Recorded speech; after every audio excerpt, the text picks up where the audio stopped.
welcome to the Deep Dive. Today we're plunging into, well, one of the most fascinating and, frankly, kind of perplexing topics out there right now, artificial intelligence. You've definitely encountered them, these large language models, like GPT-4 or Google's Bard. Right, they're everywhere. And they can converse on just about anything across languages with this really astonishing competence. They often sound incredibly articulate, even opinionated. Yeah, it's easy to feel like you're actually talking to a mind, isn't it? Exactly. It really is. The pace of AI development has been, well, just spectacular. Absolutely. But what's striking, I think, is the contrast with neurotechnology. Our progress in really understanding the organic brain, it feels frustratingly slow sometimes. That contrast really does make you stop and think. Yeah. If AI is doing all this incredible stuff, what is it that computers, despite all these sophisticated capabilities, might never actually be? That's the big question, isn't it? That's the core question for this deep dive. We're going to unpack the arguments, drawing from the sources you shared, about why maybe true consciousness and free will. Perhaps they remain exclusively in the domain of the biological brain. The organic stuff. Yeah. Our mission here is to look at those fundamental differences between, say, incredibly sophisticated imitation and genuine subjective experience, and what that really means for how we understand the mind. Okay, let's do it. To really get what's at stake, we first have to appreciate just how far AI has already come. It's breathtaking. It really is. Let's start with the current AI landscape then. These LLMs, our sources detail some pretty astounding performance metrics. Like GPT-4 apparently places in the top 10% on most AP exams, the SAT, the bar exam, even the LSAT. That's right, and it even gets a verbal IQ score of 155, which, for a person, that's Mensa qualifying territory. Wow, so these models have just a staggering amount of knowledge about the world, people. They can construct logical arguments. Absolutely. But crucially, they do all this without emotions, without bodies. And what's going on under the hood is pretty wild, too. How are they actually trained? Well, the sources describe it as being trained on the detritus of humanity's online presence. Detritus, yeah. Think about it. Digitized books, Wikipedia, code repositories like GitHub, social media Reddit, blogs, diaries. Wait, private diaries? Apparently so. Political conspiracy theories, prayers, meeting minutes, instruction manuals. Basically the huge, messy digital footprint of everything humans have put online. That's a lot. It is. And their core task, maybe surprisingly, is basically auto-completion on steroids. Auto-completion? Yeah.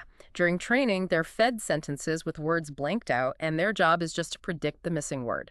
The algorithm judges itself, tweaks its internal parameters, billions of tiny knobs, essentially. Okay. It gets better and better. Then when you use it, it just predicts the next most likely word and the next, building up that fluent output. And the tech behind it, these transformer networks, that was the real game changer, wasn't it? Yeah. Absolutely. A breakthrough from Google that just spread like wildfire. The sources call it a black swan event.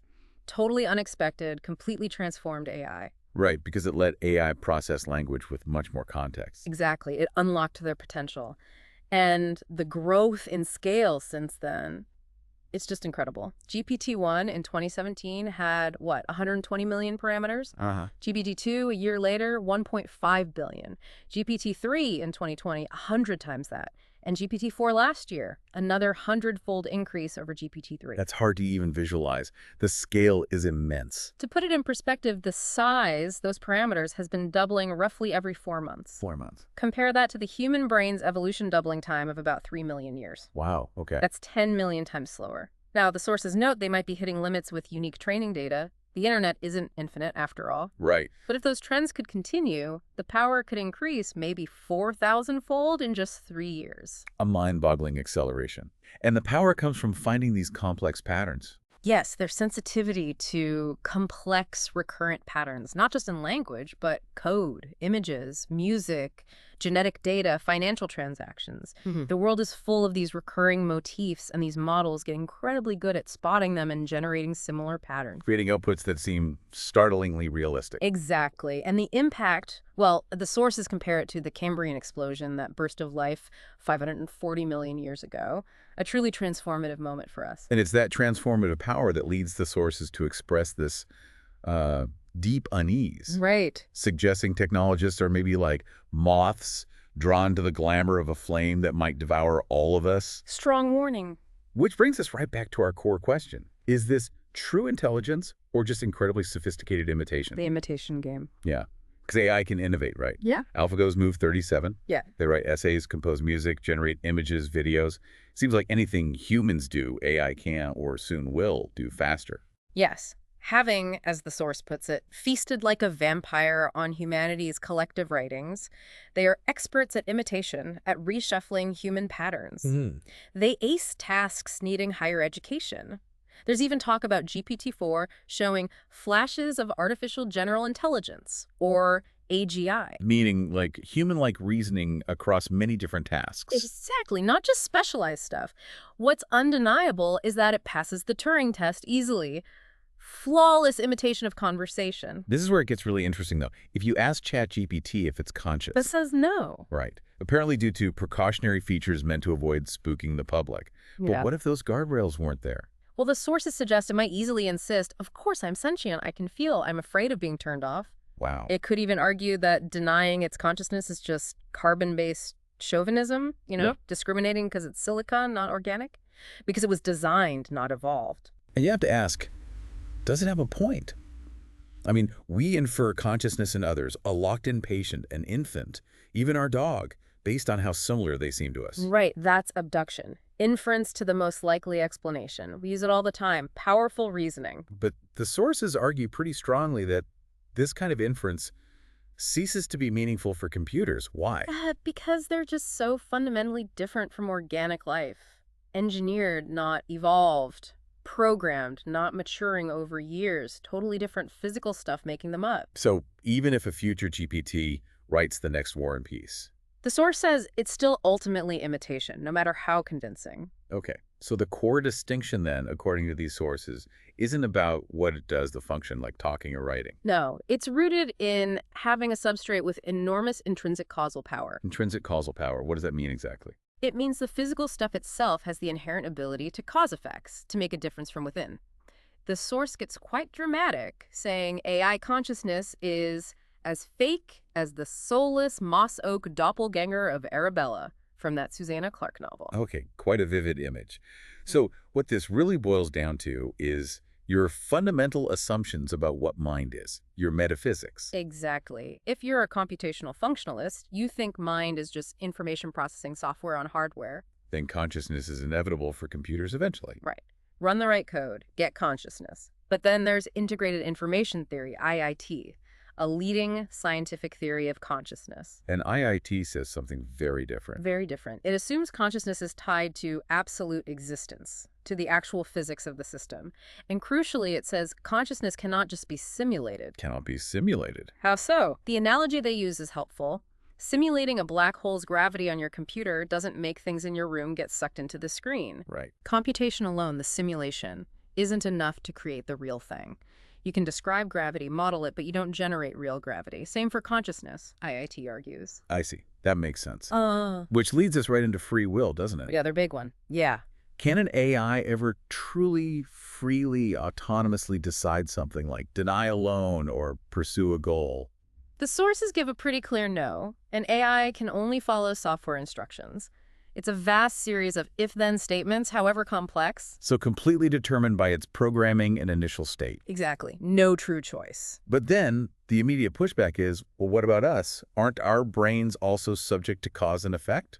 Maybe our free will is just an illusion. That's the standard argument, yeah. The compatibilist view. If the universe is deterministic, maybe we're just complex biological machines. And people often bring up Benjamin Libet's experiments here, right? The brain activity before conscious awareness. Exactly. That readiness potential appearing maybe half a second before you feel like you decided, suggesting unconscious circuits kick things off. So how do the sources and IIT counter that pretty powerful argument? It's a critical point. IIT offers a rebuttal on a couple of levels.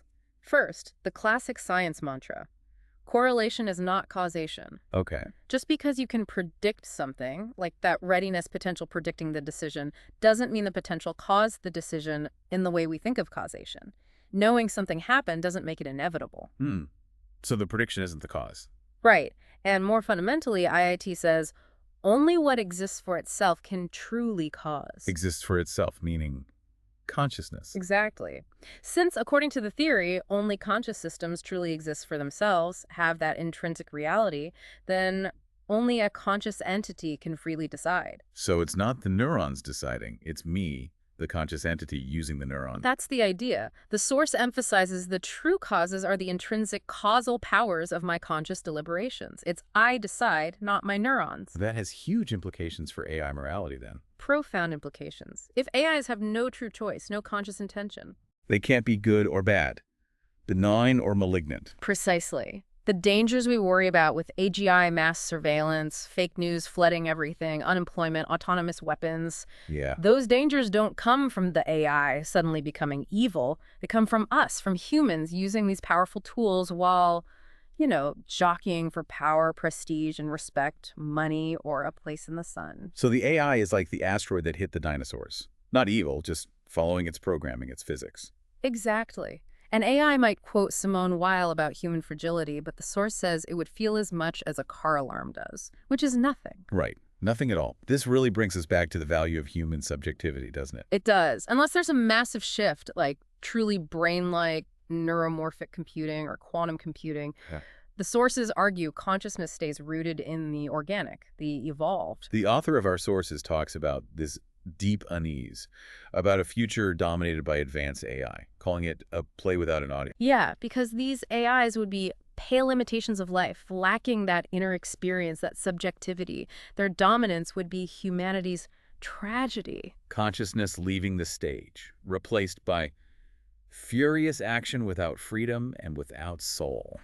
That's a really sobering thought. It is, but it highlights what we have that the source argues these simulacra will never have subjectivity. We matter to ourselves. Exactly. That internal experience is the value. In this complex world, it's our unique ability to imbue the universe with the light of hope, reason, and meaning. That inner light, that first-person perspective, that's what makes the difference. A world of difference. So as we wrap up this deep dive, let's just reflect for a moment. AI is incredible at imitation, at solving problems on a scale we couldn't imagine. Truly astonishing. But the sources we've looked at give some strong reasons to think that true consciousness, real free will, defined by that intrinsic causal power, that genuine subjective feeling, might be fundamentally beyond current digital machines.